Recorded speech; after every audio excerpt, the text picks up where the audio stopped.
నక్షత్రపు విత్తనం కాంతిలో జుహిత మరియు చేమ ఆకాశంలోకి వెళ్ళిపోయారు. అక్కడ ముందు తెల్లని మేఘాల కోట. దాని ద్వారం దగ్గరే ఒక యూనికార్న్ ఎగురుతూ ఉంది. దానిని చూసి జుహిత ఆశ్చర్యపోయింది. యూనికార్న్ నవ్వుతూ చెప్పింది, నా పేరు జాస్మిన్ అని. జాస్మిన్ ఒక పరీక్ష పెట్టింది జుహిత మరియు చీమకి. డైమండ్ షేప్లా ఉండే క్రిస్టల్ స్టోన్ పొందాలంటే ఒక సవాలు ఉంది. గాలి తుఫాన్లు దాటి ఇంద్రధనుస్సు వంతెన దాటియాలని అంది.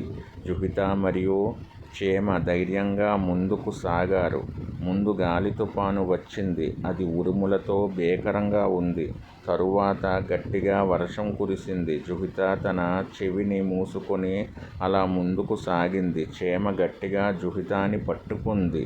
అలా ఇద్దరూ సాగుతూ తరువాత ఇంద్రధనుస్సు వంతెన వచ్చింది. అది చాలా ప్రశాంతంగా అనిపించింది.